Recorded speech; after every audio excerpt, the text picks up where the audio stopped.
Olá, meu nome é Carlos Neto, eu sou apaixonado por literatura, música, cinema.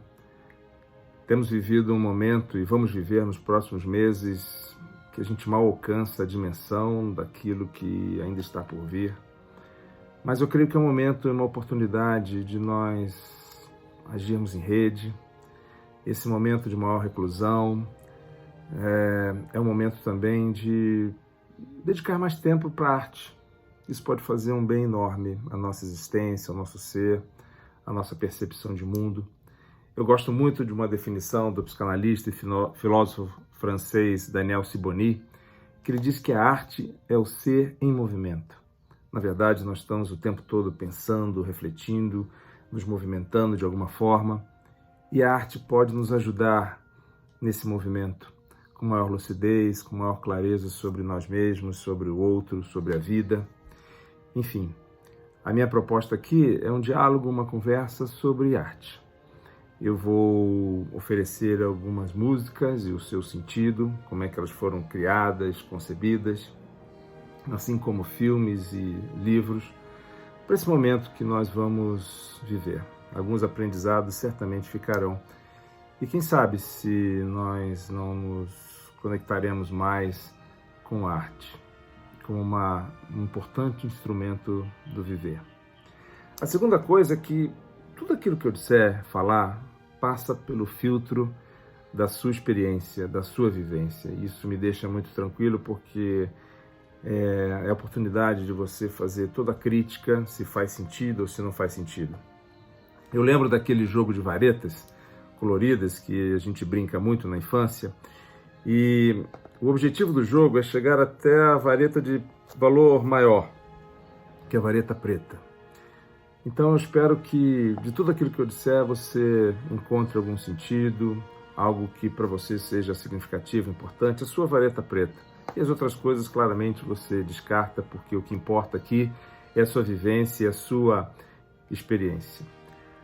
E a terceira coisa é que a humanidade vai viver um momento muito especial de como a gente precisa viver em rede, onde a atitude de um influencia no resultado, naquilo que pode acontecer ao outro.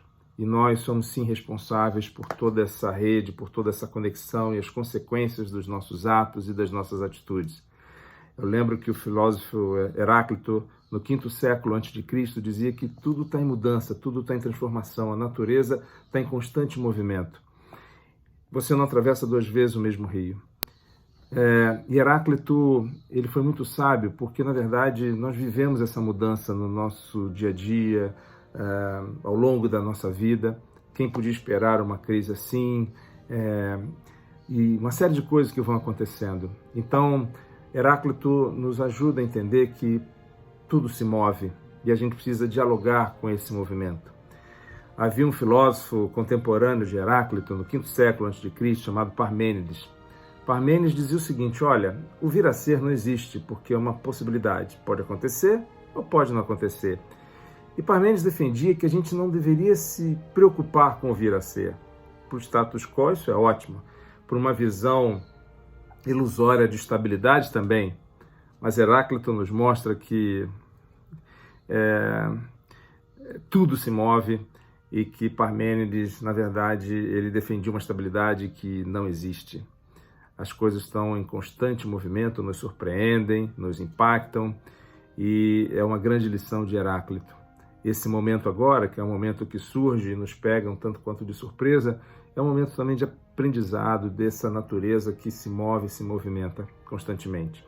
Séculos depois, um outro filósofo chamado Bacon diz o seguinte: nós podemos sim intervir no rumo da mudança.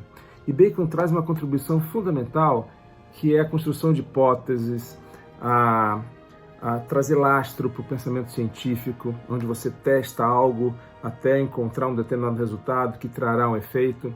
Então Bacon nos coloca como protagonista desse processo e desse movimento que é parte dessa natureza, que está em nós. Bacon nos convida a dar rumo e direção a esses acontecimentos.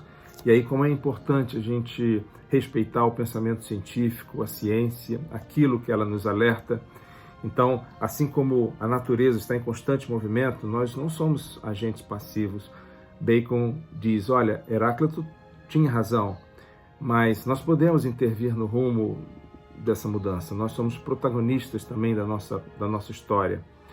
E por fim, Hegel diz que ninguém muda nada sozinho, nós mudamos em coletividade, nós mudamos em comunhão, nós mudamos no contraditório, nós mudamos no debate. Então é uma ilusão achar que a gente vai sair dessa sozinho. Nós precisamos dessa construção em rede, com posicionamentos diferentes dentro do debate, mas saber que esse movimento é um movimento coletivo. São 3 lições que eu acredito que são muito importantes num momento como esse. As coisas mudam sim, nós podemos intervir positivamente no rumo dessas mudanças e ninguém muda nada sozinho, nós mudamos em rede. Mas eu quero te apresentar agora a minha primeira oferta, que é uma música de um compositor inglês chamado Edward Elgar. Ele escreveu uma peça chamada Variações Enigma, que nós vamos ver aqui ao final, e tem desses movimentos que ele traz nessa composição, uma em especial chamada Nimrod.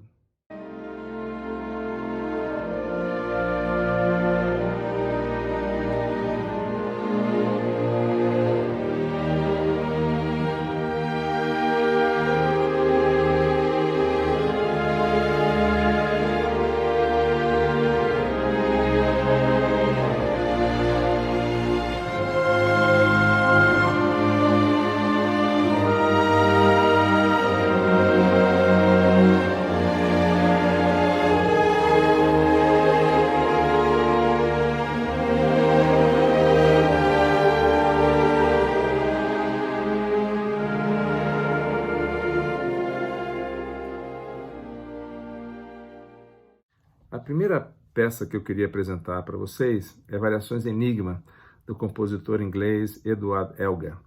Elgar viveu na passagem do século XIX para o século XX e ele compôs essa peça que foi a peça que o tornou mais conhecido, onde, através de um tema, ele homenageia 14 amigos, amigas ou conhecidos em pequenos movimentos. E cada movimento desse parece traduzir a personalidade dessa pessoa que ele quis homenagear.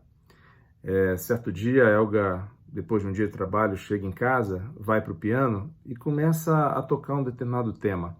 A sua esposa Alice se surpreende com a beleza da composição e os dois começam a conversar e Elgar começa a fazer brincadeiras e variações em cima daquele tema. O que nós recebemos, foi uma peça com 14 pequenos movimentos, onde cada movimento ele dedica a uma pessoa. E a ideia do enigma é que ele não traz diretamente o nome da pessoa. Ele oferece uma palavra e caberia às pessoas, numa forma de brincadeira, de um enigma, você associar a palavra à pessoa que ele desejava homenagear ali.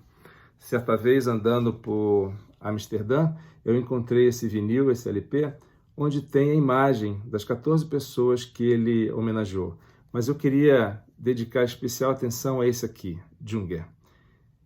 Através da peça Nimrod, uma das 14 peças de Variações Enigma, ele dedica a uma pessoa que foi uma referência na vida dele.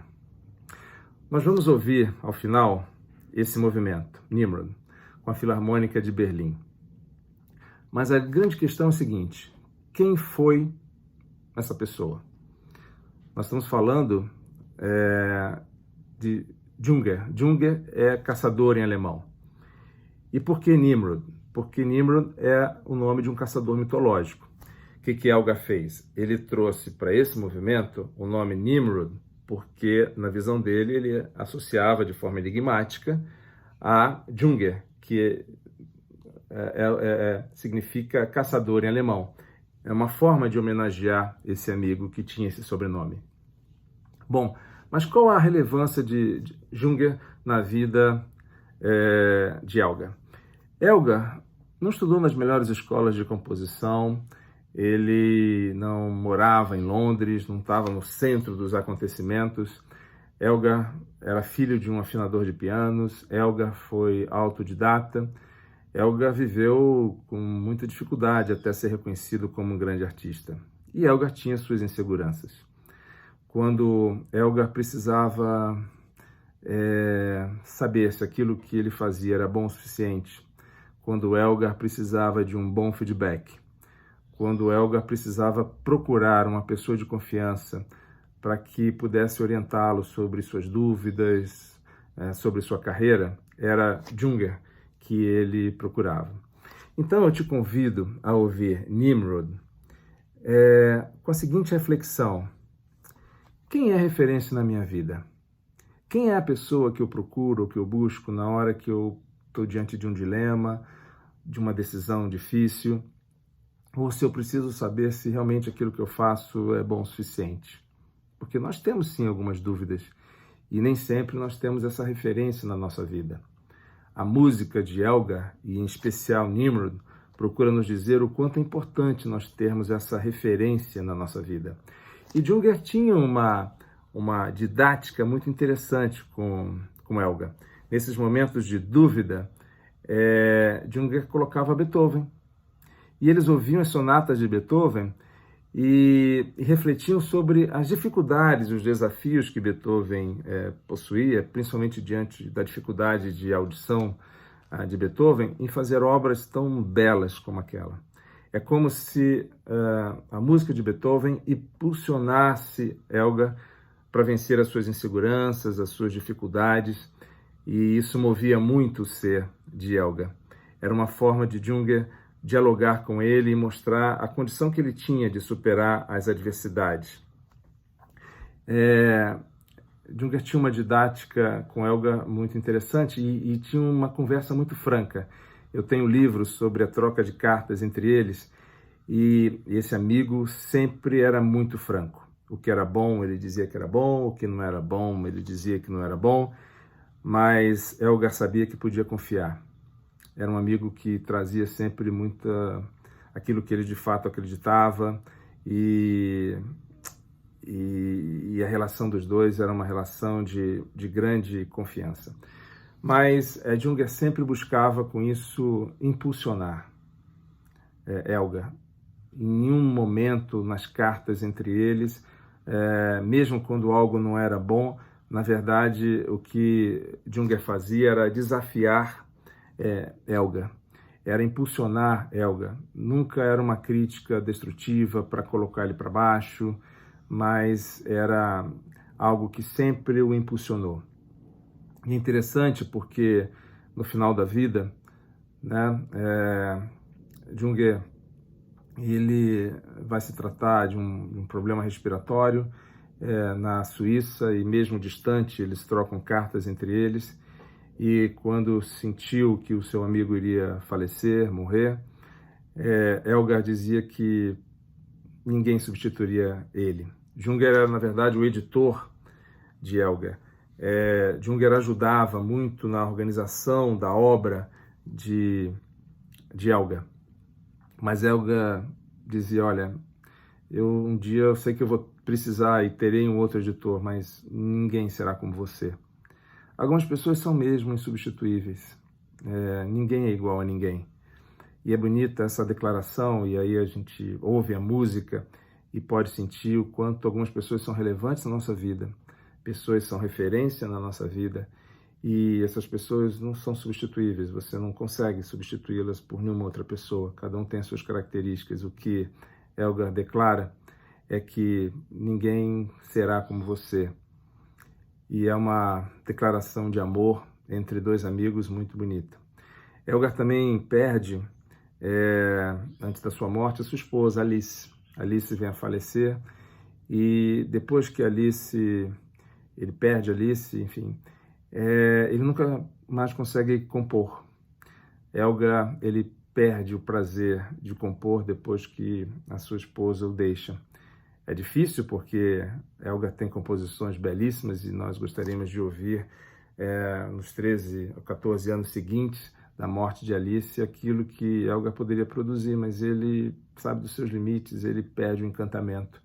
E é importante a gente sentir como algumas pessoas nos encantam, como algumas pessoas nos inspiram, e muito do que a gente faz, com a qualidade pela qual a gente faz, é resultado dessas pessoas que são tão inspiradoras. E aí eu queria retomar o início da nossa história, porque quando Elgar chega em casa e vai para o piano e começa a tocar, né, uma composição que vem, ou que ele está ali no processo de criação, Alice chega, para e o estimula, o incentiva. E como essas pessoas são importantes e fundamentais na nossa vida, aquelas pessoas que nos impulsionam, despertam a nossa criatividade, e Alice é uma dessas pessoas. Quando Alice veio a falecer, Elgar sentiu profundamente e ele perdeu o encanto por compor.